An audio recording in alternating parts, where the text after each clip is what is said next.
Irmãos, a paz do Senhor Jesus, o meu nome é Rafael Carlos e eu estou aqui para comentar mais uma lição da nossa Escola Bíblica Dominical, que temos comentado nesse trimestre, essa bela revista CPAD, que tem pelo título O Plano de Deus para Israel em meio à infidelidade da nação. Vamos para a penúltima aula, o reinado de Josias.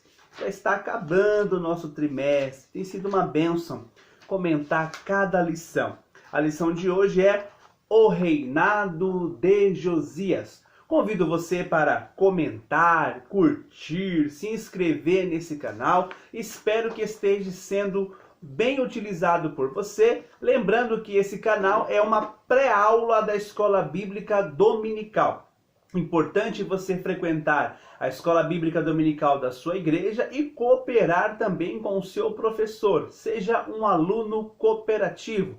Participar da Escola Dominical é uma bênção e nos ajuda a crescer na graça e no conhecimento. Bom, na aula anterior nós falamos sobre o reinado de Ezequias e na aula de hoje falaremos do reinado de Josias. É importante lembrar que a aula de hoje não é uma repetição da aula anterior. Os irmãos verão que na aula de hoje haverá muitas características que foram faladas na aula anterior.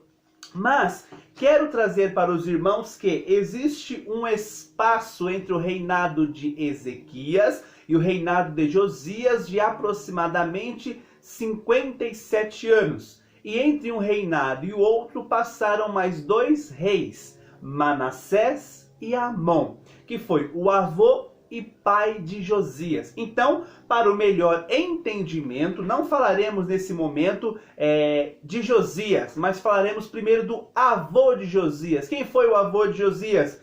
Foi esse rapaz aqui chamado Manassés, que conforme a Bíblia Sagrada vai nos mostrar que o seu nome significa esquecimento. Veja que ele era filho de Ezequias.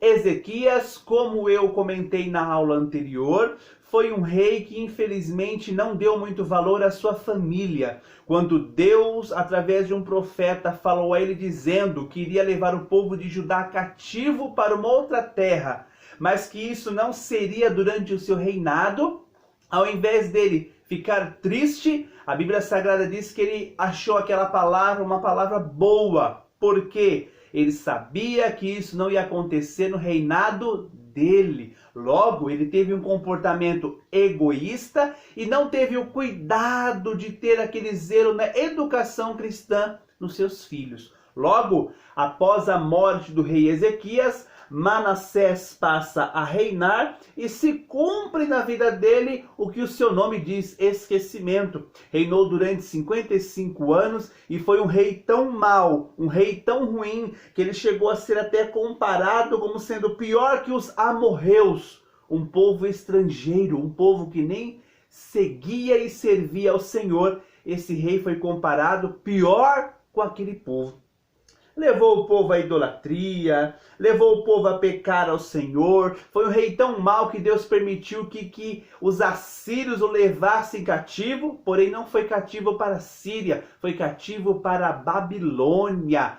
Nessa leva de cativeiro que ele foi apenas ele. E a Bíblia Sagrada vai dizer que ele ficou preso lá em Babilônia durante muito tempo. Mas lá ele orou ao Senhor, se arrependeu e o Senhor permitiu que ele voltasse ao povo de Judá e reinasse. E agora, sendo rei, ele resolve adorar ao Senhor. Porém, infelizmente, como os demais reis desde Davi, também não teve o cuidado e o zelo de cuidar de seu filho no caminho do Senhor. Tanto que a Bíblia Sagrada vai dizer que agora o pai de Josias, o filho de Manassés, chamado Amon, que tem pelo nome significado artesão, também foi um rei muito ruim.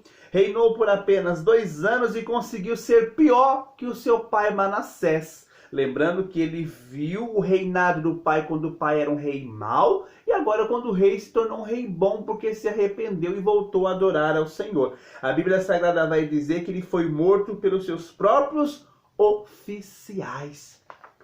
O que nós podemos entender desses dois reis antes de entrar em Josias? É que a Bíblia Sagrada orienta que devemos educar e criar os nossos filhos no caminho do Senhor. Manassés e Amon, eles são frutos de uma má orientação cristã doméstica. Ou seja, foram pais que apenas deram o exemplo, e o exemplo mau. Infelizmente, a lembrança do exemplo mau ficou para esses reis e tornou o reinado deles de uma má orientação, fazendo com que eles pecassem contra o Senhor e também fizessem o povo pecar contra o Senhor. Mas veja como Deus é bondoso para com seu povo.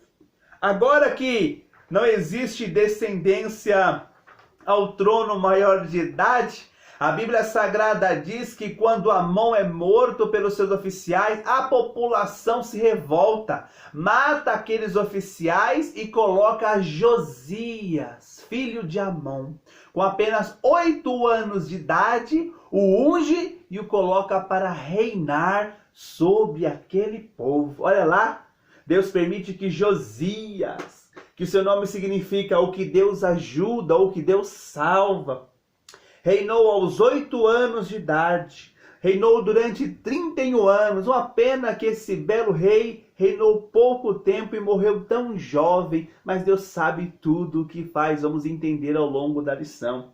Aos 16 anos ele começou a adorar ao Senhor, e aos 22 anos ele começou sim a tomar as rédeas. Por que eu deixo esse slide aqui para os irmãos? Porque nenhuma criança aos 8 anos de idade consegue liderar o povo. Foi como Joás. Teve ali um grupo de conselheiros, de príncipes que, na verdade, reinou no lugar de Josias. Uma criança não ia conseguir reinar. Ele representava ali a linhagem de Davi, mas eram outras pessoas por trás que reinavam no lugar dele. Porém, quando ele fez 16 anos, ele decide adorar ao Senhor. Veja que a idolatria imperava naquele lugar, porque Manassés e porque Amon trouxe a idolatria novamente. Mas Josias decidiu não seguir o caminho do avô, o caminho do pai, decidiu servir ao Senhor. Veja que a idolatria ela não é herdada.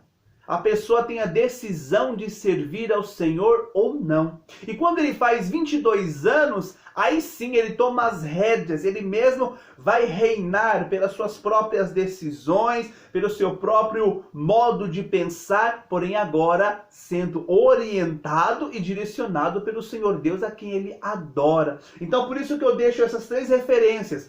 8 anos, ele inicia o reinado, mas quem reina é os príncipes, porque ele é uma criança. Aos 16 anos, ele ainda não toma as rédeas, mas já adora ao Senhor. Aos 22 anos, podemos dizer aí 6 anos de crente novo convertido, ele já assume a liderança do povo e reina conforme a vontade do Senhor Deus. E o interessante é que quando ele começa a reinar, ele toma atitudes que nenhum dos outros reis tomaram. Mas antes de entrar nesse ponto, permita-me mostrar que durante o reinado de Josias, houve a interferência e a influência de 3 importantes profetas que foram contemporâneos de Josias.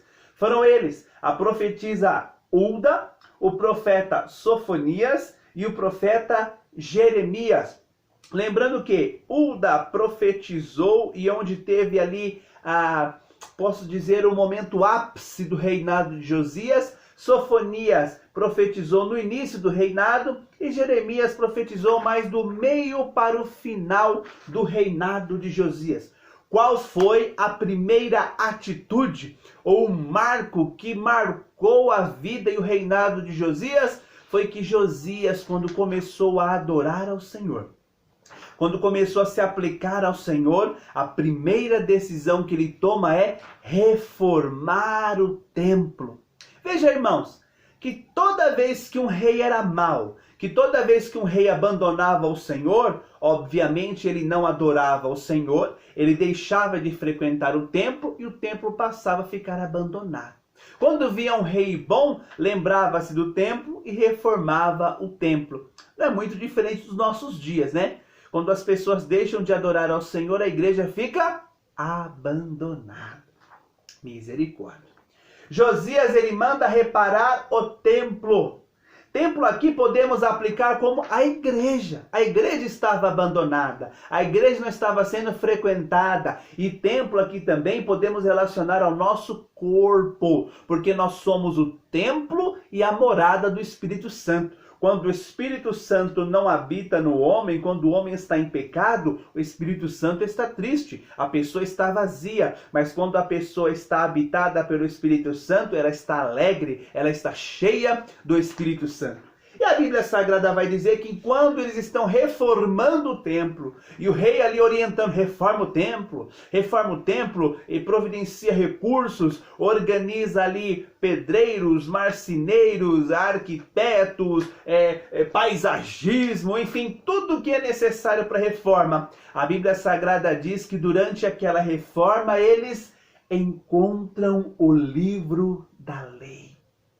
Diz historiadores que esse livro da lei que é encontrado é o livro de Deuteronômio. E este livro da lei deveria ficar junto da arca do Senhor. Fica-se uma dúvida se ele ficava antes do véu ou depois do véu, isso não vem ao caso. Mas o livro da lei ficava na casa do Senhor, próximo à arca do Senhor. E esse livro foi encontrado. Se o livro foi encontrado, ele estava perdido, ninguém mais tinha acesso. Você está entendendo, meu irmão e minha irmã? O povo não adorava ao Senhor. O povo não ia à casa do Senhor e muito menos se preocupava com a palavra do Senhor. O povo está iniciando um avivamento, voltando a buscar ao Senhor, voltando a frequentar o templo do Senhor. E agora o povo encontra a palavra do Senhor.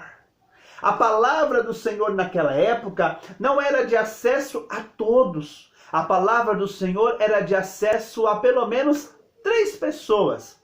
A palavra do Senhor era de acesso ao sacerdote. A palavra do Senhor era de acesso ao escrivão, aquele que escreve. E a palavra do Senhor era de acesso ao rei, ao líder do povo. Veja que o rei não conhecia, porque ele reinou ainda criança. O escrivão não sabia onde estava. E o sacerdote que adorava ao Senhor também não sabia onde estava. Misericórdia, estavam todos longe do caminho do Senhor. Coisa triste é quando uma pessoa se afasta da palavra do Senhor. O que nos orienta, o que nos alegra, o que nos motiva é a palavra de Deus. Nós não podemos deixar a palavra do Senhor longe de nós. A palavra do Senhor tem que estar em nosso coração, tem que estar em nossa boca, tem que estar em nossa mente. E diz a palavra do Senhor em Apocalipse: bem-aventurado é aquele que lê, aquele que ouve e aquele que pratica as palavras desse livro. Bem-aventurado é.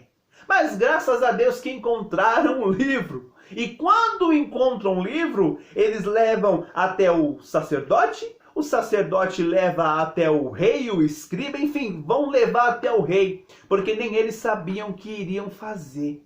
Olha que tristeza. Eles encontram o livro e o que devem fazer é ler um livro. Quando você encontra um livro, você tem que ler o livro.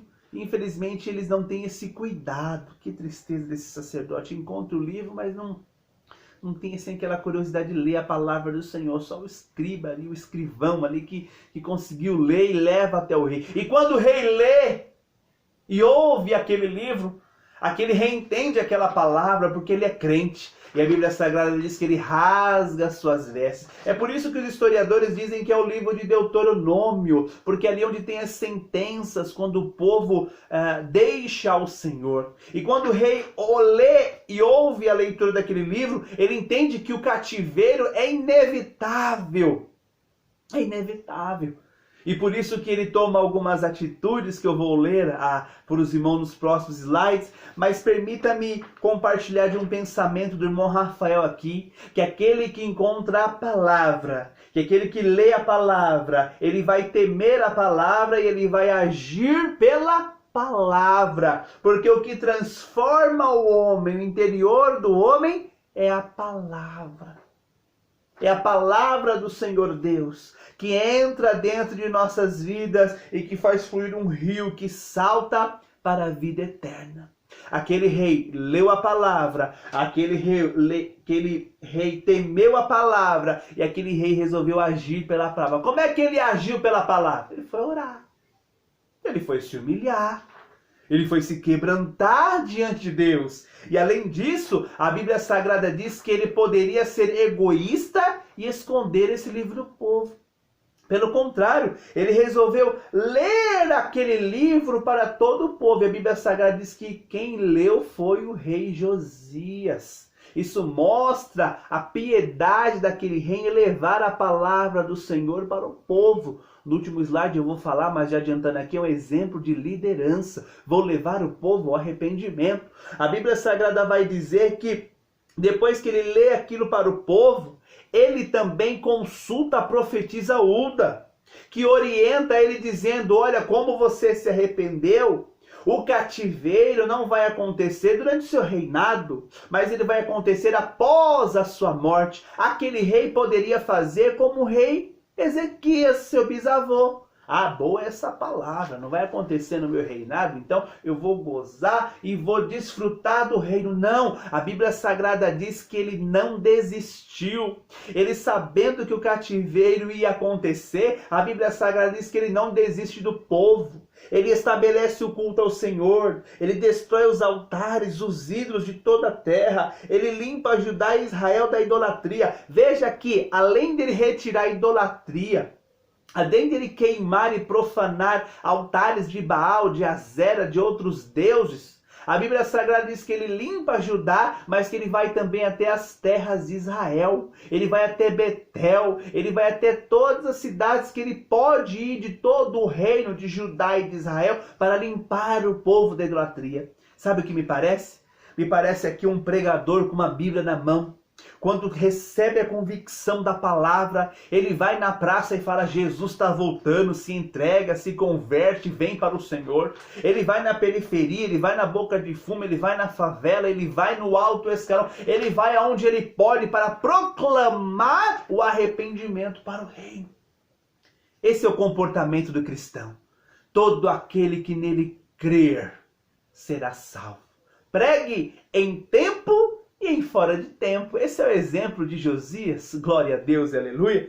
E a Bíblia Sagrada vai dizer que ele purifica Judá, sua terra, e ele também purifica a terra do outro, Jerusalém, porque a sede da palavra estava em Josias. E a Bíblia Sagrada também diz que ele celebra a Páscoa. Aqui outro momento triste, porém feliz também, para lembrar que aquele povo estava tão longe do Senhor que nem mais celebrava a Páscoa. Eu expliquei para os irmãos em aulas anteriores o que é a celebração da Páscoa. E Josias, ele celebra uma Páscoa, mas uma Páscoa tão abençoada, um culto de adoração tão abençoado ao Senhor, que nem nos dias do profeta Samuel houve uma comemoração dessa. O rei do seu próprio bolso doou uma grande quantidade de oferta para que pudesse ser feitos sacrifícios ao Senhor. Ou seja, era um rei engajado em levar o povo a próximo do Senhor e também na esperança do rei do cativeiro ser revertido. Isso é interessante. Isso é um exemplo de amor muito grande que esse rei ele deixa. Porque ele, sabendo que o cativeiro ele ia acontecer, ele não desiste do povo. Olha só que relação interessante. Nós sabemos que Jesus Cristo vai voltar. Nós sabemos que aquele que crê vai para o céu, mas aquele que não crê, a Bíblia diz, já está condenado. Mas nós não podemos desistir das almas. Nós não podemos desistir do pecador. Enquanto estivermos aqui em vida, pregar a palavra do Senhor, pregar o amor de Deus, levar a boa palavra do Senhor, porque enquanto houver vida, ainda há esperança. Meu amigo, minha amiga, se você ainda não conhece o Senhor e tiver acesso a esse vídeo, eu lhe digo, Jesus Cristo é o único caminho que leva ao céu. Jesus Cristo disse, eu sou o caminho, a verdade e a vida, e ninguém vai ao Pai a não ser por mim, disse o Senhor Jesus. Entrega a tua vida ao Senhor, confia nele e o demais ele fará. Josias foi esse líder. Josias foi esse exemplo de liderança. O líder que faz. O líder que leva o povo para o avivamento. O líder que ama o povo. O líder que ama a Deus. Por que é uma aula parecida com a aula anterior de Ezequias? Porque houve um avivamento em meio ao povo. O povo estava novamente morto espiritualmente. Mas agora que Josias encontra o livro da lei, entende a palavra, anda pela palavra, ele consegue promover um avivamento em toda a nação. Veja o impacto de um homem na nação. Quando eu e quando você buscarmos ao Senhor de todo o nosso coração e colocarmos ao Senhor como prioridade de tudo, nós poderemos impactar a nossa família, nós poderemos impactar a nossa cidade, nós poderemos impactar o nosso país, nós poderemos impactar esse mundo, porque a palavra do Senhor Deus impacta a todo aquele que crê e a recebe. E finalizando essa aula, tenho que dizer que infelizmente Josias morreu. Morreu porque foi providência do Senhor que ele não visse o cativeiro e que também a palavra do Senhor Deus se cumprisse nele, porque foi um bom rei e o Senhor disse que ele não iria ver o cativeiro. A Bíblia Sagrada diz que ele se envolve numa batalha em que ele nem tinha nada a ver com essa batalha. A Bíblia Sagrada diz que o rei do Egito ia pelejar com a Síria e ele entra no meio, ele nem tinha nada a ver com aquela batalha. Mas Deus providenciou que ele morresse na batalha para que ele não visse o cativeiro. Olha que coisa linda e tremenda. Vai acontecer uma grande tribulação. O anticristo vai vir. Mas não se preocupa não. Deus vai providenciar para que eu e para que você que crê na palavra do Senhor não passe por esse momento. Seja pela ressurreição dos mortos, ou seja pelo arrebatamento da igreja. Eu não vou participar da grande tribulação. Então, se você crê nessa palavra, entrega o teu caminho ao Senhor Jesus. Os dias estão se chegando. O que o Senhor está mostrando no reinado de Josias é os nossos dias de hoje. Nós somos Josias. O mundo está em trevas, mas nós estamos fiéis ao Senhor. E Deus vai preparar um momento, uma batalha que nem é nossa, e vai nos levar a essa terra, porque a grande tribulação vai vir. Mas a igreja, aquele que crê no Senhor, será arrebatado ao céu de glória. Oh, glória! Mas não vou me estender muito não, senão eu me animo aqui. Josias morreu numa batalha. E o interessante é que ele morre numa batalha, mas liderando o povo. Ele com o povo do começo ao fim. E a Bíblia Sagrada vai dizer que o povo chorou muito. O velório foi coisa linda. O velório foi uma comoção nacional. Se fosse nos dias de hoje, seria 3 dias de luto nacional, 5 dias de luto na Câmara, 10 dias de luto no Senado, 20 dias de luto na Câmara de Vereador. Enfim, essas coisas todas que nós vemos nas autoridades.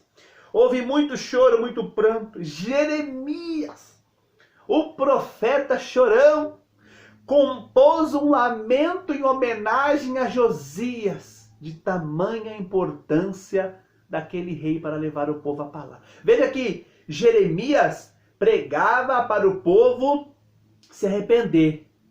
Os dois eram companheiros, aleluia. E a Bíblia Sagrada diz que cantores e cantoras cantavam ao velório de Josias a composição que Jeremias fez.